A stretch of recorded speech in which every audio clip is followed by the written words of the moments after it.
दोस्तों, school, college और दफ्तरों में गर्ल और बॉय फ्रेंड की जोड़ी और इनके बीच बनते बिगड़ते रिश्तों को लेकर अनजान बने रहने या इसे नजरअंदाज करना खतरनाक हो सकता है। पुरानी मान्यताओं, नैतिकताओं और संस्कारों की दीवारें टूटने के कारण 14 साल से लेकर 35 साल की उम्र के लड़के लड़कियों के बीच खुलेआम रिलेशनशिप डेवलप हो रहे हैं। चिंता यह है कि इस रिलेशनशिप में एक दूसरे की भावनाओं, जरूरतों और उम्मीदों से ज्यादा जोर शरीर के आकर्षण पर होता है। ऐसे रिलेशनशिप में न तो जिम्मेदारी का एहसास होता है, न ही भविष्य को लेकर कोई कमिटमेंट होती है। इसलिए इस तरह के रिलेशन जितनी तेजी से बनते हैं उतनी ही तेजी से टूट भी जाते हैं। रिलेशन टूटने की स्थिति में किशोरों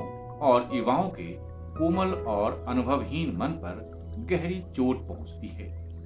इसका असर उनके सपने, करियर और क्रिएटिविटी पर भी पड़ता है। लड़की हो या लड़का, ब्रेकअप की स्थिति में मानसिक रूप से विचलित हो जाता है। सच कहूं तो इसमें उलझकर जिंदगी तबाह कर लेता है।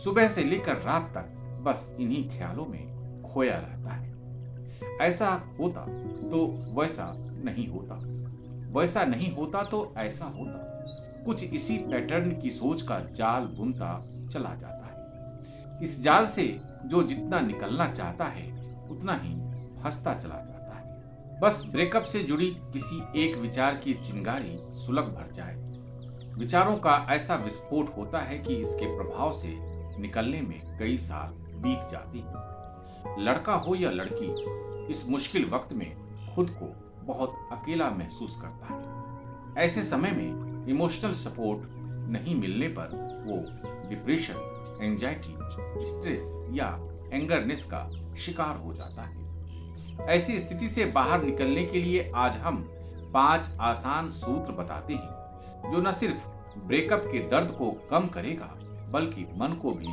शांत रखेगा। पहला सूत्र, हमेशा प्रेजेंट यानी वर्तमान में जीने का अभ्यास कीजिए, क्योंकि प्रेजेंट मोमेंट ही आपका है। इसी पर आपका अधिकार है। ये जितना सुंदर होगा, आपका पास्ट और फ्यूचर भी उतना ही अच्छा होगा। बीते पल की स्मृतियों और आने वाले समय की कल्पनाओं में कोई सार नहीं है। पास्ट और फ्यूचर पर आपका कोई अधिकार भी नहीं है, इसलिए पूरा ध्यान वर्तमान पर लगाइए। दूसरा सूत्र, एक बात गांठ बांध लीजिए कि आप जो हैं, जिस भी स्थिति परिस्थिति में हैं, अपनी सोच के परिणाम हैं। इसलिए जीवन में जो चाहिए वही सोचिए, जो नहीं चाहिए वो मत सोचिए। ऐसा करने के लिए आप हर 10 मिनट पर खुद के अंदर विजिट कीजिए।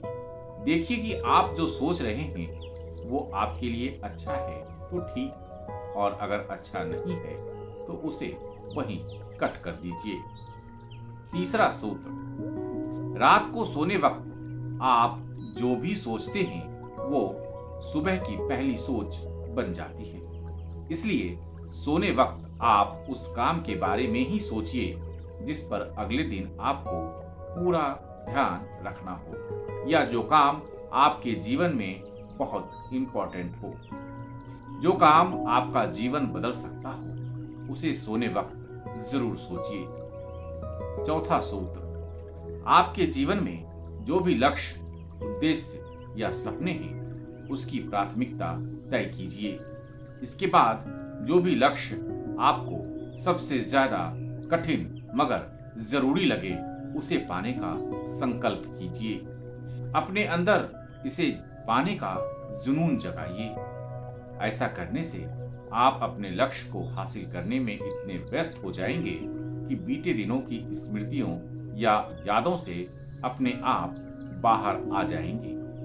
पांचवा सूत्र, एक बात हमेशा याद रखिए कि इस संसार में जो होना है वो होकर रहेगा।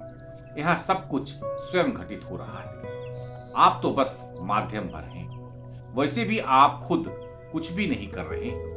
सच तो यह है कि आप अपनी सांस तक खुद नहीं ले पा रहे हैं। All thing is happening here, you are not doing anything. इसलिए अपने मन के अंदर ये भाव लेकर आइए कि जो हुआ वो परमात्मा ने किया और आगे जो होगा वो भी परमात्मा ही करेंगे। यकीन मानिए कि प्रकृति जो भी करती है वो आपके भले के लिए ही करती है।